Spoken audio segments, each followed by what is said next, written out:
According to the American Society for Engineering Education, approximately 40 to 50% of engineering students drop out or change majors. Before I started university, I've always viewed this statistic in a negative light. However, after becoming a part of it myself, I realized that it's not necessarily a bad thing. Currently, I am happily studying in the Interactive Arts and Technology program at Simon Fraser University, and I've since discovered a passion for creating audiovisual media such as films and animations. If you're curious about what I do, here are just some examples of my most recent work from the past year or so. But before I arrived here, I went through a process of getting to know myself and exploring various career options. I don't claim to know everything about career searching, but today I'd just like to share with you my journey so far of bridging my career and my passions.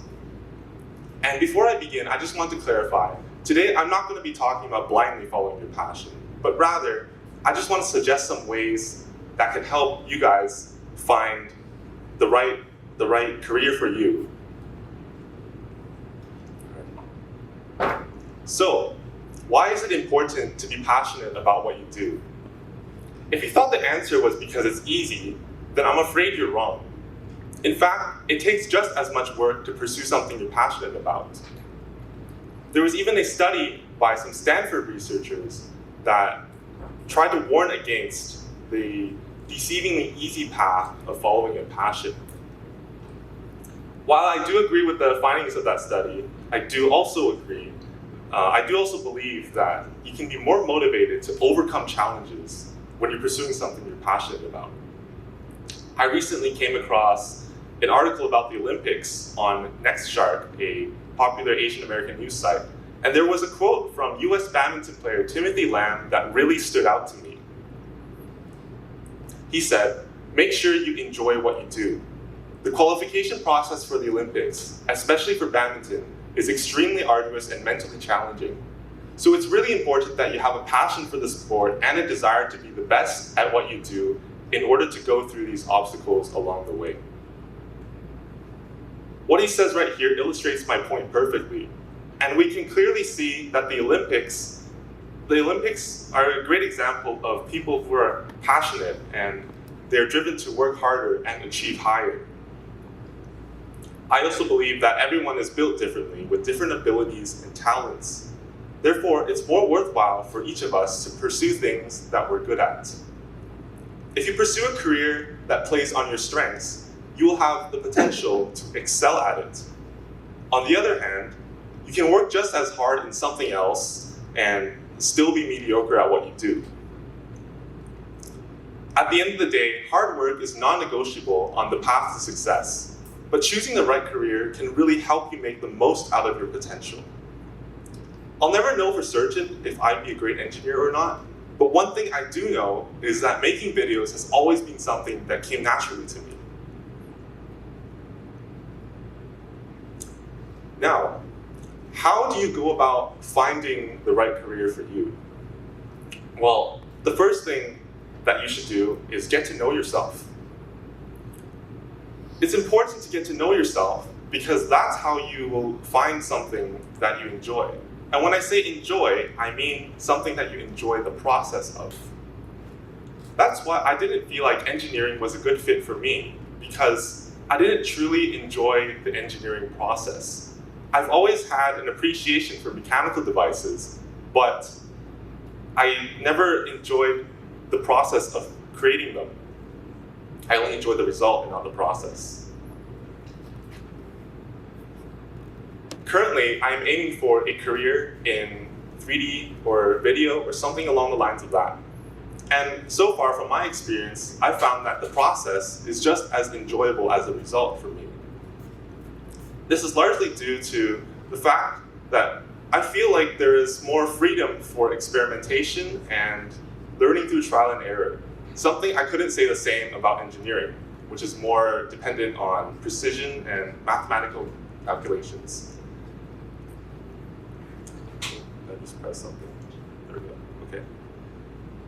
Yeah, so I realized that I learned through trial and error when I reflected on my personality and the way I approach things. Some of you may be familiar with the 16 personalities test.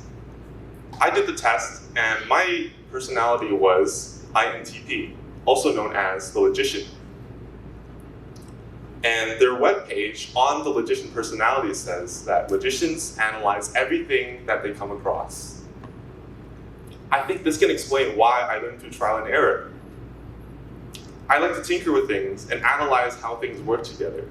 So, for example, when I'm working in a video editor, what I like to do is just say I grab a slider and I'll just pull it all the way to the end and back and see how it affects the footage. That is just how I learn. Now, you might learn in a different way, and it doesn't really matter how you learn, but what matters is that you figure out what works for you. How do you learn, and what is the best way for you to learn, and what is not suitable for you? Another way we can get to know ourselves is by consulting the people around us. Sometimes the people around us see us clearer than we see ourselves. For me, that person was my academic advisor in high school. I met up with her to talk about university, and I ended up telling her things like what I like to do in my free time, what I'm interested in, and what I'd like to do in university. She took this information and she suggested that I check out the interactive arts program at SFU.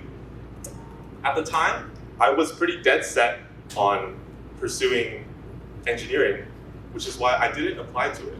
But later on, when I did decide to give the program a try and try out some of the courses, I realized that she was actually right about me all along.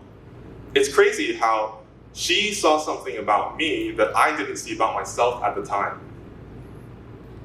I took a variety of university courses to get a taste for different programs outside of engineering. But doing so wasn't without a risk, because it meant deviating from the very rigid engineering course schedule. And it meant that if I had to return back to engineering, if I decided to return back to engineering, I would be set back in a program that already takes 5 years to complete. But in the end, it was worth it, because it was during this time when I took a couple of interactive arts courses and I realized that I really enjoyed this program. It was what ultimately made me make the decision to transfer my major over to interactive arts. And exploration is very important because it is how you find something that you're good at. American billionaire Mark Cuban says that perfecting a strength can turn into a passion. And he also believes that it's better to pursue something that you're actually good at rather than just something you're passionate about. What this means is that you should go out there and try different things and invest time into your skills. Eventually, you will find something that you are exceptionally good at and hopefully develop a passion for doing it as well. Likewise, there will be many things that you may enjoy but not be good at. Mark Cuban also said the things that he was good at also happened to be the things he spent the most time and effort on. So when I look back on my life from my teenage years until now, I realized I spent the most time on 3 things, excluding homework, of course. And those 3 things were creating music, making videos, and messing around with 3D software. Now, I knew from very early on that I was passionate about music, but video and 3D did not become passions of mine until much later on. In fact, working with 3D might have actually made me mistakenly believe that I had a passion for engineering, because there was often a little bit of math and physics involved. Anyway, in university was when I really decided to explore video and 3D much deeper. And this is also where I realized that these were passions of mine, and not only that, but they were things that I'm good at. So passion can definitely be discovered and developed, and that's why exploration is very, very important.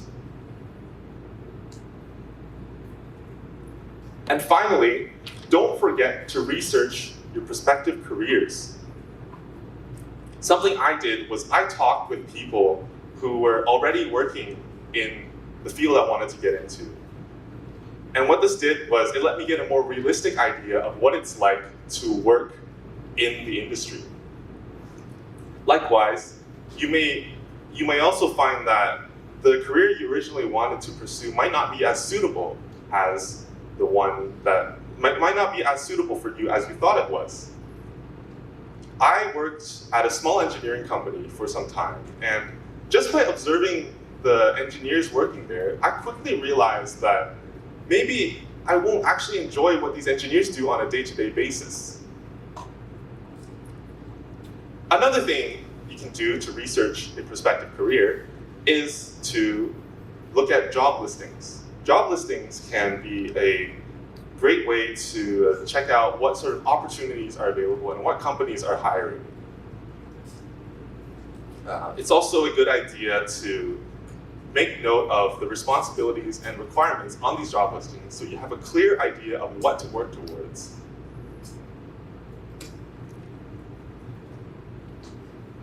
And last but not least, you definitely need to make sure that you're comfortable with the amount of money that you can expect to earn. One of the reasons why I originally wanted to become an engineer was because of the higher salaries. Likewise, I ruled off a career in music because I just wasn't satisfied with the earning prospects. Salary shouldn't be the most important, shouldn't be the biggest deciding factor when choosing a career, but it's really important that you consider it and not forget about it. And to conclude, finding the right career for you really just boils down to finding out what works for you and having realistic expectations. You need to have a balance between the two. And my journey so far has been largely consisted of exploring my interests, my talents, my abilities, getting to know myself, as well as doing thoughtful research just to make sure that my expectations were grounded in reality. I hope you've all learned something from my experiences, and I wish you all the best on your professional journeys. Thank you.